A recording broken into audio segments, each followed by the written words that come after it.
얼마 전 중국에서 들려온 황당한 뉴스가 있었습니다. 자신들의 절임 채소 파오차이가 국제 표준 인증을 받았다며 김치는 자기네들 것이라는 말도 안 되는 주장이었습니다.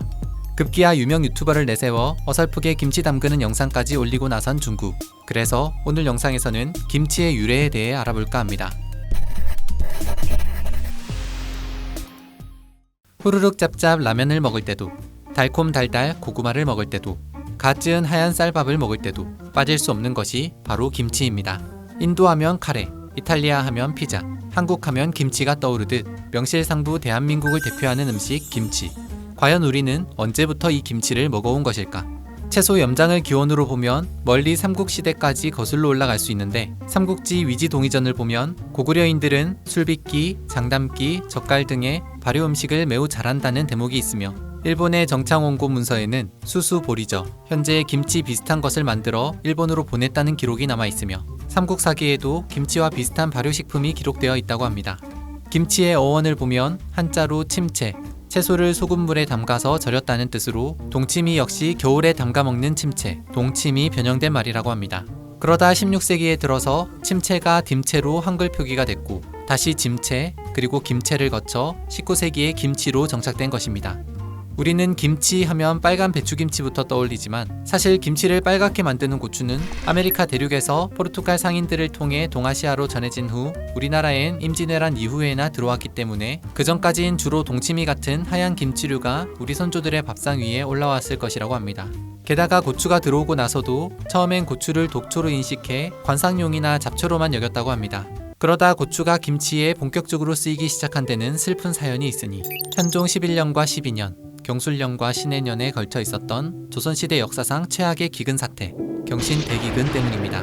2년에 걸친 흉작과 재해로 당시 100만 명 정도가 아사하거나 병사했는데, 산천의 나무가 다 없어지고 소금값까지 폭등하자 사람들은 김치를 담글 소금을 조금이라도 아끼기 위해 다른 방법을 찾기 시작합니다. 그중 하나가 바로 고춧가루와 젓갈이라는 것입니다.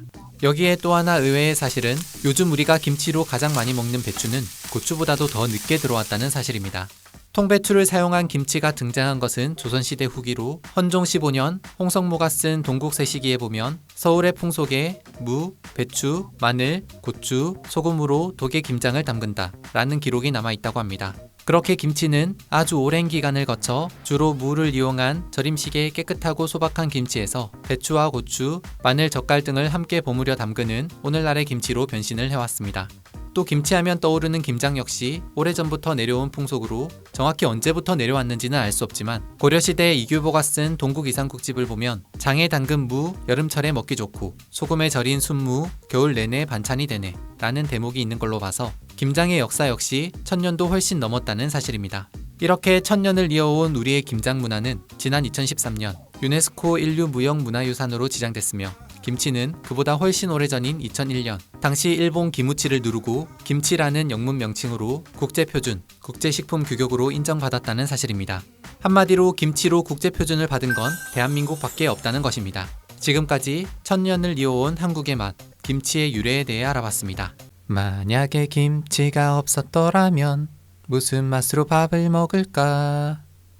김치 없이 못 살아, 정말 못 살아. 김치볶음밥을 먹으면서도 반찬으로 김치찌개와 김치전까지 먹을 수 있는 엄청난 민족, 바로 대한민국, 우리나라 사람들입니다. 지난 영상에서도 얘기했듯이 우리나라 김치의 종류는 무려 300가지로, 사실 이 김치야말로 다른 어떤 음식보다 지역의 특색이 잘 반영된 음식이라고 할 수 있습니다. 31가지 아이스크림 저리 가라, 골라 먹는 재미가 있는 우리나라 지역별 김치에 대해 알아보겠습니다. 지금이야 교통이 발달해 언제 어디서나 전국 곳곳에 싱싱한 채소나 해산물을 쉽게 구할 수 있지만, 옛날이라면 꿈도 못 꿨을 일입니다. 그래서 그곳에서 나는 농산물이나 해산물을 이용한 그 지역만의 김치가 탄생할 수 있었습니다. 오랫동안 대한민국의 수도였던 서울은 그래서 궁중에서 먹던 김치를 중심으로 발달을 해왔습니다.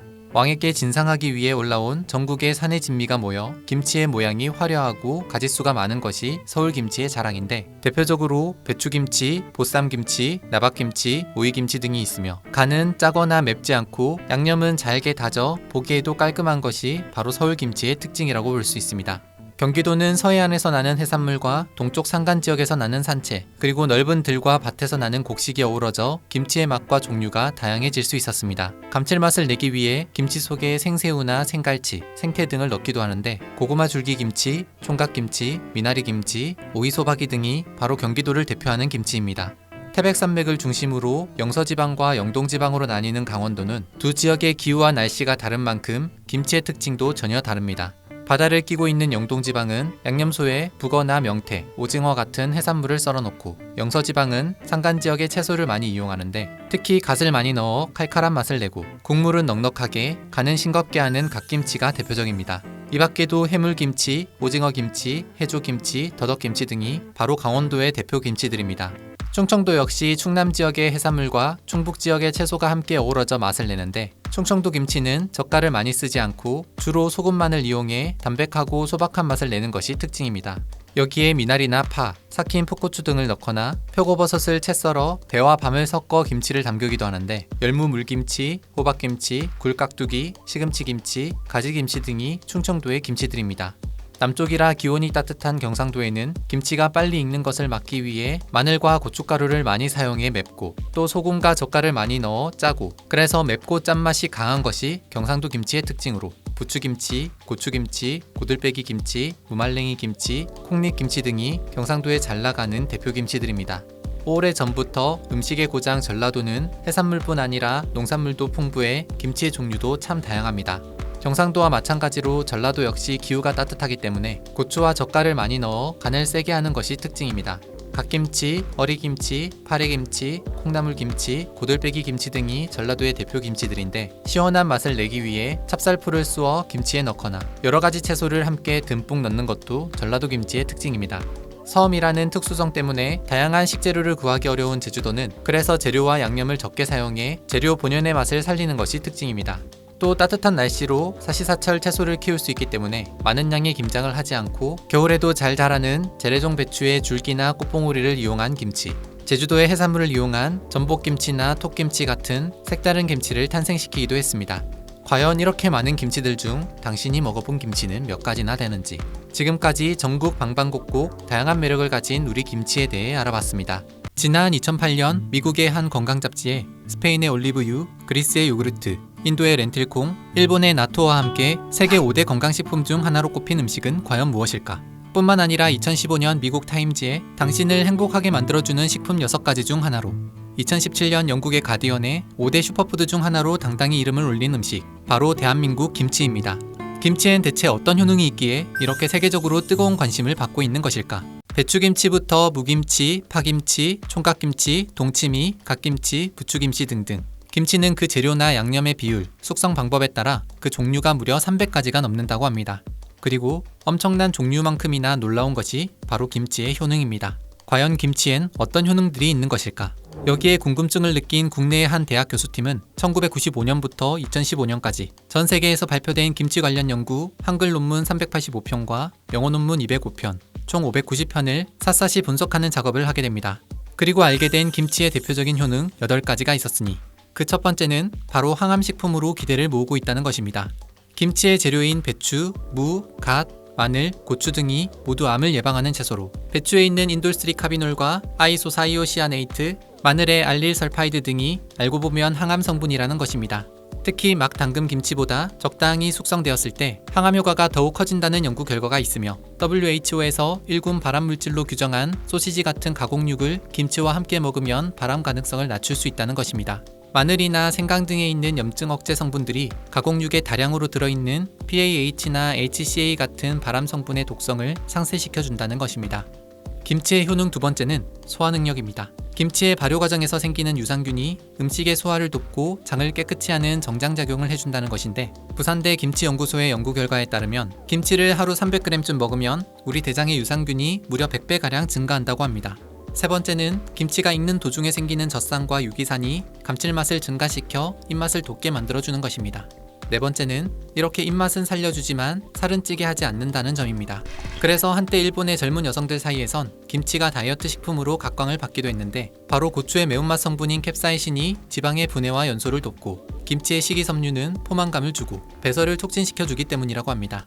다섯 번째, 김치는 대표적인 항균 식품으로 김치에 있는 유산균은 식중독균 같은 유해균의 번식을 억제시켜주는데 바로 이 때문에 김치 먹고 식중독 걸렸다는 사람 찾기가 하늘의 별 따기라고 합니다.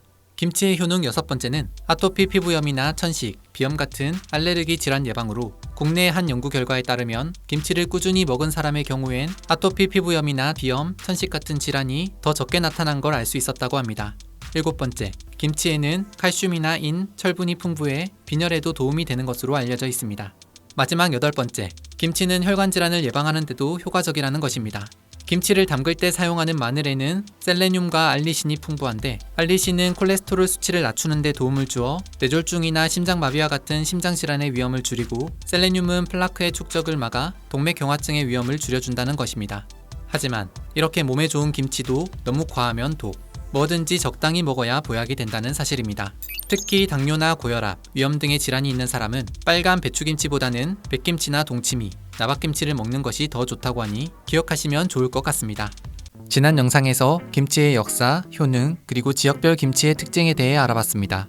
하지만 김치하면 절대 빼놓을 수 없는 것이 또 하나 있으니 바로 톡톡톡 김치 유산균입니다. 김치가 많은 이들에게 사랑을 받는 건강식품이 될 수 있었던 것도 톡 쏘는 상큼함, 감칠맛을 갖게 된 것도 알고 보면 다 유산균 때문이라는 사실. 그런데 이 유산균도 가장 많은 시기가 따로 있다는 사실 알고 계십니까? 유산균이란 1000분의 1mm, 0.5에서 2 마이크로미터의 아주 작은 크기의 균으로 당분과 아미노산 등을 먹고 젖산을 만들어내는 일을 합니다. 우유를 치즈로 만들고 김치를 맛있게 숙성시켜주는 것도 알고 보면 다 이 녀석 유산균 덕분입니다.